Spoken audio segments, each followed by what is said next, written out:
friend James Dean likes to put his money where his mouth is. He's the chap that had the Cayman GT4 that I drove, the 997.2 as well. And he's thinking about buying one of these next. In fact, he's thinking about buying this exact car. We were talking about it and exchanging opinions because we both value each other's, and he said he reckoned that I would absolutely love this car. And I said, well, really, as much as a 911 fan as I am, the 991's never appealed to me. I think it's too big, I don't like the fact that it's gone turbocharged now, and I think it's far too expensive. And he said, I think you're wrong. In fact, he said, he's so confident that I'm wrong that he was willing to arrange a test drive in this car and bet £10 of his or my hard-earned money on the fact that I would not only like this car, but I'd love it. So, with the help of Porsche Colchester, I now have to work out if I was wrong. And I hate being wrong. Let's start with the exterior of the car. I don't think from the front that this car is radically different from the 997 that came before it, but that's not a big problem because I think that was a great looking car anyway, and 911s have always been a case of evolution rather than revolution. What I don't like, however, is this colour. In the showroom they had an absolutely gorgeous Guards Red example of one of these, but this is in a colour that Porsche call crayon and I call primer. I'm sure Fiat would sort of put this on a 500 and call it some sort of heritage, vintage, special colour, but I'm really not fond of it. But, well, colour's subjective, I suppose. With this car, though, the really important changes are in the back. The back of the car looks quite a bit different to the 997. I actually really like this very retro-inspired engine cover here, and I think it actually looks best when it's left painted black here rather than being colour-coded to the body, which is an expensive optional extra. The biggest change with the 991.2, of course, is the engine, which is now a 3-litre turbocharged flat six rather than the naturally aspirated and slightly larger unit that they had before. The power figures from this car are almost exactly the same as the BMW M4. So you're talking around 450 horsepower and around 400 pound-foot of torque. Let's get a good look at that engine. Oh, never mind. Well, let's have a look inside anyway. At least with this being a nice high-end 911, it isn't going to be completely and utterly riddled with Alcantara. Oh, for fuck. Stepping into the car this morning for the first time, I was really surprised at how familiar it felt to me. All I read about the 991 is how much it's changed since the old cars. I'd never been in a first generation 991, so this is the first of all of them that I've stepped in, and the last 911 that I drove, or the most recent one, was James's 997.2. You're talking about a car which is 10 years older than this, yet this feels like a very familiar interior. I don't have any other current generation Porsche products, and I haven't really driven any for a long time, so this is odd that it feels so homely. I know where I am in this car. Now, that's either a good thing or a bad thing depending on your perspective. I'm not convinced it's a good thing because this car is an awful lot more money than the previous 911s, and all the talk about the 991 is about how different it was from the cars that went before, and I'm just not seeing that in here. Unfortunately, there is all this Alcantara everywhere, and I think this steering wheel in particular is very, very fussy. You've got all this kind of chrome trim and plastic and little black bolts going in here and all sorts of things going on. You've got your little Manatino type controller here for your different drive settings, your Sport, Sport Plus, Individual, and your off mode. And you've got the regular volume control, phone controls and stuff controls here. But generally speaking, it's pretty much business as usual for the 911, and while I don't think that's an inherently bad thing, when the price of this car is taken into consideration, it's not great. There are a few really nice touches. The screen in this car is a lot better than previous generations, and this particular car has been spec'd with colour-coded seatbelts, or should I say sort of shade-coded seatbelts, which is nice, and it's all very nicely put together. I certainly can't say that it's not a luxurious interior. I just don't think it feels considerably different to anything Porsche have been doing for the last 15 years.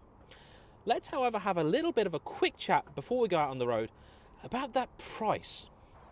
So historically, the GTS has often been a run-out special, and the idea is that it's meant to give people all of the best and most popular performance-related options from the Carrera 2S in one big package that saves you a little bit of money over speccing them individually.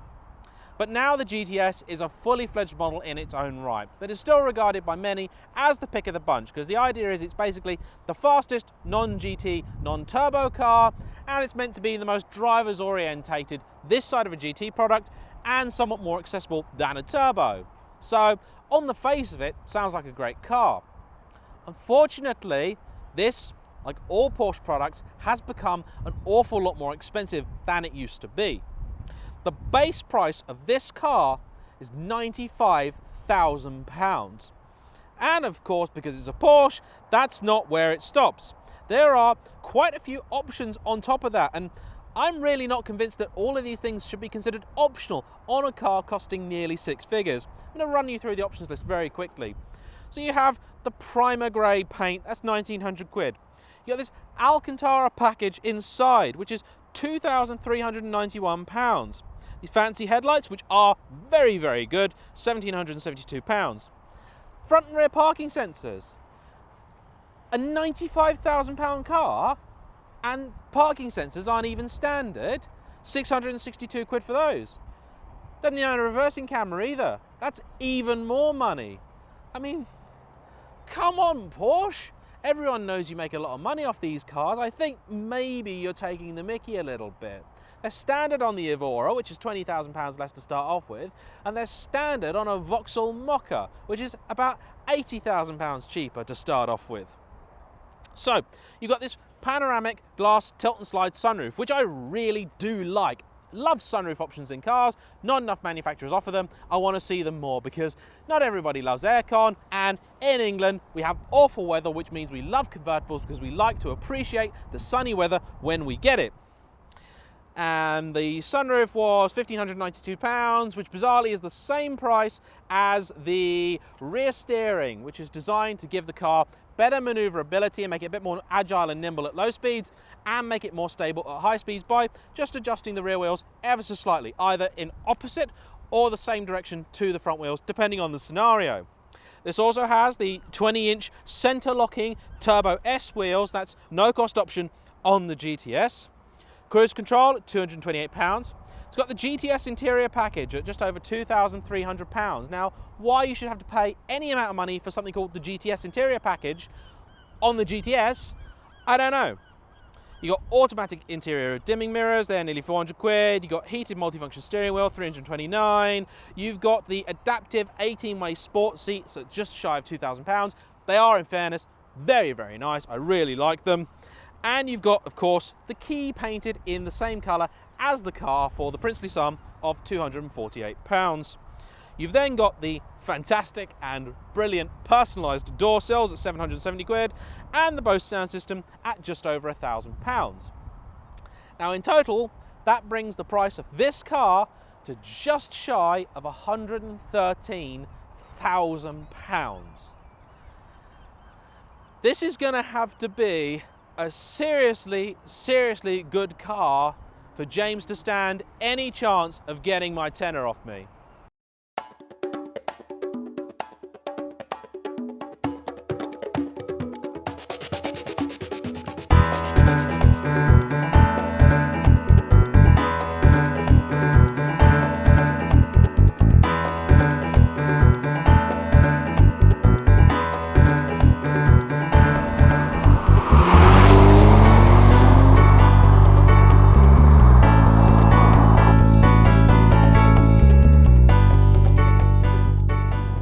Those of you who have watched my Mercedes CLA 45 video, you'll know that when I get into the car, that's when my 20-minute tirade about how much I don't like it begins. And if you're expecting this review to continue like that, I'm afraid I'm going to have to disappoint you, because this car is bloody brilliant. I'll be honest, I didn't want to like it, because it means I was wrong. And I'm gonna have to throw my hands up and admit I have completely misjudged this car. Has it got some faults? Yeah, There is turbo lag, definitely. Is the steering as good as their best? Maybe not. Does 7th gear need to be there? No. Is any of this affecting my enjoyment of this car right now? No. I'm on a road that is basically the Lotus's home turf. This is a twisty, narrow country road. I've thrashed down this road many, many times when I have my 996, and I do it a lot in the Evora and in the Elise, and it suited those kind of cars perfectly. I suspected this kind of road would be the undoing of this car because I thought it would just be too big, and I thought the turbo would suck out all the enjoyment. Not the case at all. Absolutely having a blast.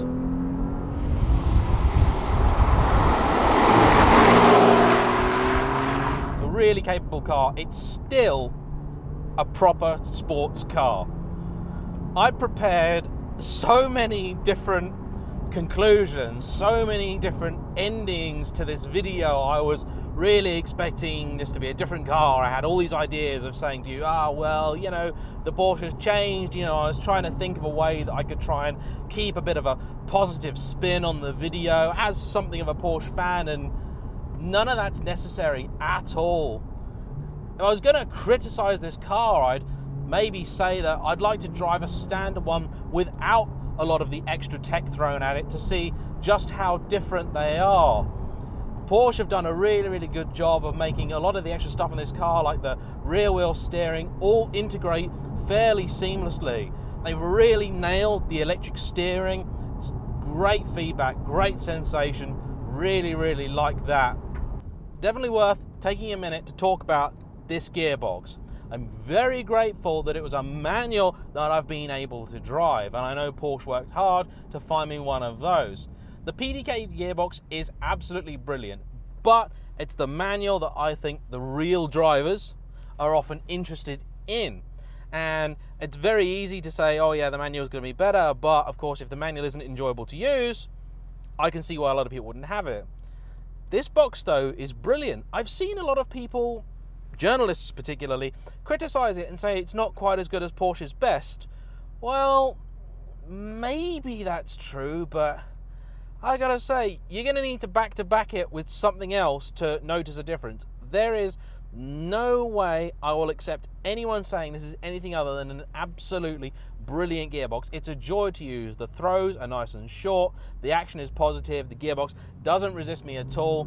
This car's only got 420 miles on it, so I'd probably forgive it if the gearbox was a little bit reluctant at this early stage in its life cycle, but it's absolutely fine.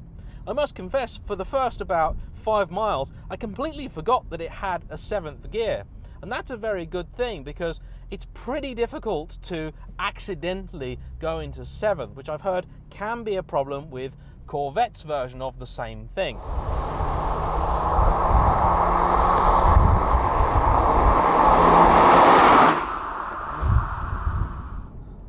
A lot of manufacturers seem keen on throwing baby out with bathwater every time they come up with a new model, and they feel a sort of obligation to almost start with a clean sheet design. Certainly when it comes to things like the interior. Well, Porsche have stuck to a fairly familiar formula. You could pull someone out of a 996 from 1999 and put them in this, and they would feel right at home straight away.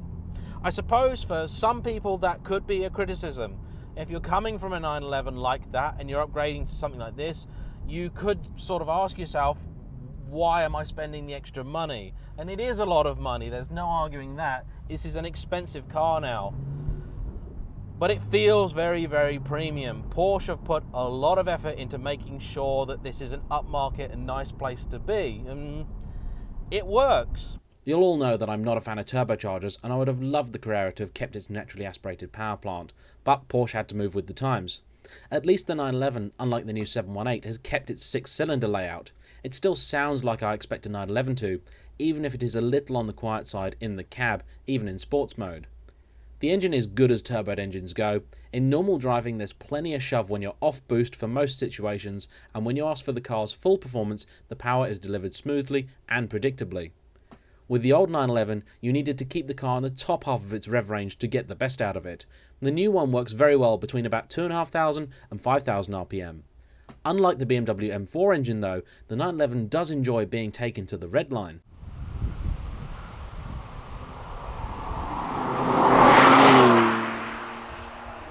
Believe me guys, I'm trying to think of ways to criticise this car. I'm struggling. I'm really struggling. I think as a 911 fan, you'd like this car. If you're not a 911 fan, this isn't going to really bring anything especially new to the table. I think it's necessarily any more usable than they have been in the past, or handles, or does anything that different. But I think you have to praise Porsche for basically just sticking by the guns and just moving the game on. You know, it's just everything you like, but it's a bit faster, it's a bit more competent. The real criticism is going to come in terms of the price, but I was talking to Porsche and they asked me the question. They said, look, for £115,000, what else are you going to get? Let's take used cars out of the equation. Well, Ferrari and McLaren, they both start at a lot more money. The R8, that starts at more money. Now, in terms of Lotus, well, the Evora doesn't have anywhere near the kit that this does, and a 400 is less money. So it's tricky. They really are in their sort of own class. I wish it was cheaper. Would I have one? Good question. No, I don't think so. I've got the Evora and I really like the Evora. I don't think I'd change the Evora for this. I mean, I haven't got the money to do it anyway, so it's academic. But this car's really impressed me. Does it sound wrong to say it feels like an older car than I thought it would? And I think that's a really good thing. It doesn't at all feel, to me, like a modern car. It just feels like a really sorted, really well put together car that's pretty damn quick. And that, I think, is something to be praised in this day and age. And people talk about cars changing. I've done it. I would have said to you yesterday, I do not like the 991.2. It's turboed. I don't like it. I like this car. Lots. Can you tell?